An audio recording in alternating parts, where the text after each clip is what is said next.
नमस्कार विद्यार्थी मित्रांनो, स्पॉटलाइट अकॅडमीच्या या प्लॅटफॉर्मवर तुमचं सर्वांचं स्वागत आहे। राज्यसेवा मुख्य परीक्षा 2024 ची मुख्य परीक्षेची जी आन्सर की आहे तर ती काल आली।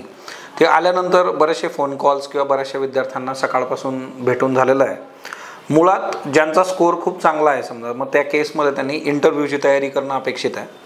आता लास्ट इयरचा जर तुम्हाला अनुभव सांगायचा झाला तर लास्ट इयरच्या ज्या 2023च्या राज्यसेवा मुख्यच्या इंटरव्ह्यू प्रोग्राममध्ये पहिला जो कॅन्डिडेट होता ज्याने एनरोल केलं होतं तो महेश होता, की जो राज्यातून नंतर पहिला आलेला आपण बघितलं। इंटरव्ह्यू प्रोग्राम जो आहे तर तो ऑलरेडी सुरू झालेला आहे आणि त्याच्यामध्ये तुम्ही एनरोल करू शकता आणि तुमची तयारी सुरू करू शकता। ज्या विद्यार्थ्यांनी ऑलरेडी इंटरव्ह्यू दिलेले आहेत राज्यसेवेसाठी त्या विद्यार्थ्यांच्या बाबतीमध्ये आहे की जर समजा तिथं मार्क्स कमी आलेले आहेत तर ते कसे वाढवता येतील हा एक कन्सर्न असणार आहे। ज्यांचे मार्क्स खूप चांगले आहेत इंटरव्ह्यूमध्ये ते मेंटेन करणं हे एक चॅलेंज असणार आहे बघा। सो त्या पद्धतीने आपण वर्क करू।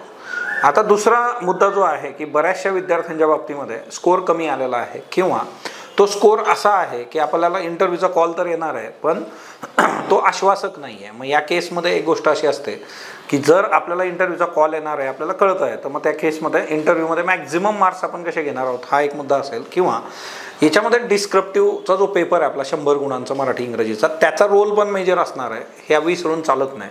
मग जर एखाद्या कॅन्डिडेटने त्या पेपरमध्ये 65, 70, 75 असे मार्क्स घेतले तर त्याला तो जो आहे तर तो बेनिफिट मिळणार आहे। जर एखाद्या कॅन्डिडेटच्या बाबतीमध्ये तिथं मार्क्स कमी झाले आणि त्याला इकडं मार्क्स चांगले आहेत तर तिथं तुम्हाला एज मिळतं की ज्यांचा आज GS प्लस जो काही MCQचा ग्रामरचा पेपर आहे तिच्यामधला सिनॅरिओ प्लस मायनस असेल त्या केसमध्ये। पण एक गोष्ट अशी असणार आहे बघा की इथं बऱ्याचशा विद्यार्थ्यांचा असा इश्यू आहे की मार्क्स बऱ्यापैकी कमी आहेत, मग इंटरव्ह्यूचा कॉल पण येईल की नाही याची शक्यता जरा कमी आहे।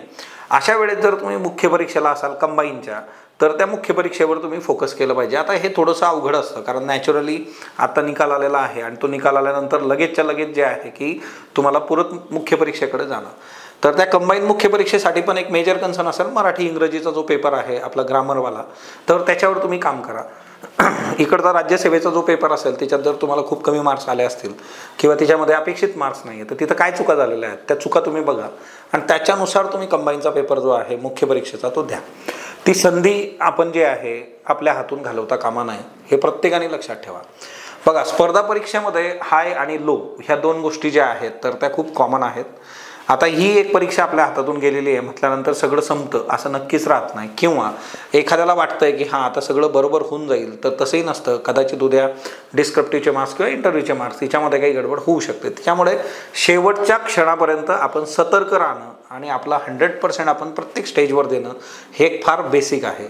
सो ज्यांना आता असं खूप चांगला स्कोर आहे त्या विद्यार्थ्यांनी इंटरव्ह्यूची तयारी करणं, पण सायमल्टेनियसली तुम्हाला राज्यसेवेची प्रिलिम्स पण बॅलन्स करायची हे लक्षात ठेवा। पुढची 25ची जी प्रिलिम्स आहे सप्टेंबर 28 तर तीही आपल्याला बॅलन्स करायची आहे कारण असेही बरेचसे उदाहरणं आहेत की इकडं इंटरव्ह्यू आहे आणि तिकडं प्रिलिम्स जी आहे तर ती उडाली। सो असं पण बऱ्याच कॅन्डिडेटच्या बाबतीमध्ये घडलेलं आहे आणि हा सगळा इतिहास आपण ज्यावेळेस बघतो त्याच्यामुळे माझं सांगणं एवढं राहील की आता जे काही मार्क्स आहेत त्याच्यानुसार काय शक्यता आहेत समोरच्या ते आपण पडताळून त्याच्यानुसार काम केलं पाहिजे। तुम्हाला जर कुठले काही इश्यू असले तुम्ही येऊन भेटू शकता किंवा तुम्ही फोनवरून पण कनेक्ट होऊ शकता। त्याच्याकरता टीम स्पॉटलाईटला तुम्ही कॉन्टॅक्ट करू शकता आणि असंही तुम्हाला जर इथं यायचं आहे तर तुम्ही त्यांच्याकडून वेळ घेऊन आपण समोरासमोर भेटू शकतो आणि त्याच्यानुसार गोष्टी लाईनअप करू शकतो। ओके, सो ह्या गोष्टी ज्या आहेत तर त्या थोड्याशा लक्षात ठेवा। मुळात कुठली गोष्ट जोपर्यंत ती कम्प्लिटली साध्य होत नाही आहे तोपर्यंत आपण कुठल्या निष्कर्षाला पोहोचणं किंवा आता सगळं संपलं आहे ही फिलिंग बऱ्याचदा येते, तर तसं काही नसतं।